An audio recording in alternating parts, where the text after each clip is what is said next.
In 2003, online gaming publication IGN previewed an upcoming Game Boy Advance role-playing game titled Spiralstone. The dark fantasy title, inspired by hits like Diablo and EverQuest, was in development by Gatehouse Games, a studio founded in 2002, and would have featured multiplayer gameplay for up to 2 players, both cooperative and player versus player. But as with many other games featured on Game Saves, it would never make it to market. So what happened? Let's dive in. Spiralstone was described as a free-form fantasy role-playing game, with no traditional main plot or storyline. Instead, player actions would decide the course of the character, though the history and legends of Faeria, the game's world, would unfold as the game was played. There would have been hundreds of different quests, and plenty of traditional monsters to fight, including goblins, skeletons, giants, and even dragons. With self-described EverQuest addicts on the team, it should be no surprise to hear that the team was drawing its freeform gameplay inspiration from the MMO. As with that title, players in Spiralstone could level up, with skills increasing in proficiency as they were used. Players would have been able to choose from 6 different character types: a dwarf warrior, elf ranger, halfling rogue, human cleric, gnome wizard, and half-elf druid, though only the warriors function in this prototype build. Each base character would have had different starting statistics and would accordingly play differently as well. Faeria, the primary land of Spiralstone, was once home to an evil place, with darkness destroying everything it touched. At least until the distant people of Allin arrived, cleansing Faeria and restoring it to its former glory. Giant magical monoliths called Spiralstones were installed throughout the lands, allowing users to instantly teleport to another stone. Once the world was cleansed, most of Allin left, leaving behind just a few guardians. But while the evil was held at bay, it wasn't completely gone, instead laying low and gathering strength, until millennia had passed and they were ready to strike. Monsters roamed the lands once again, and the people needed help, but the guardians had vanished. But it wasn't without hope, as the native races of Faeria had inherited some of the magic of the past. And you play as one of those heroes, if you chose to anyway. An isometric view would have given players an overhead view of the land.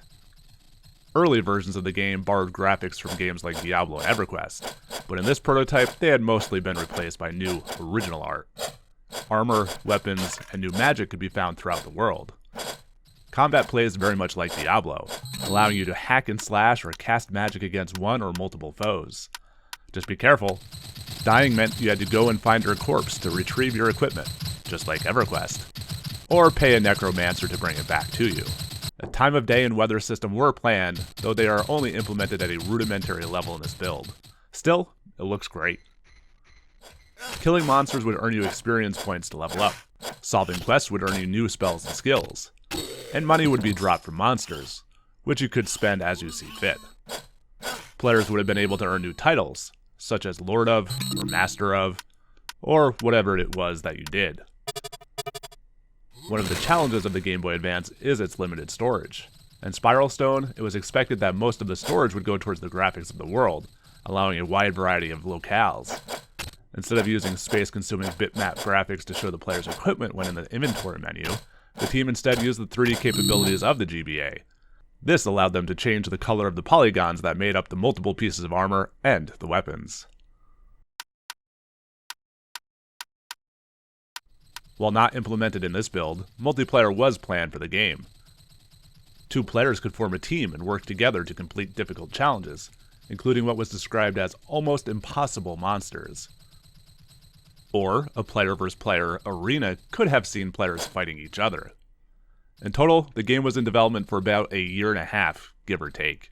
This build, while not the final version that was made, did represent the majority of the work that was completed on the title.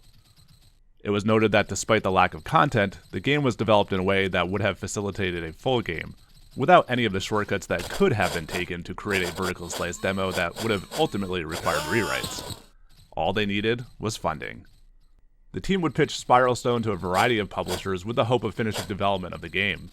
But by 2003, the Game Boy Advance market had become oversaturated with licensed titles, many of which could be developed with a much smaller budget and yet still yield a sizable profit, which made it hard for publishers to justify the comparably more risky investment into Spiralstone.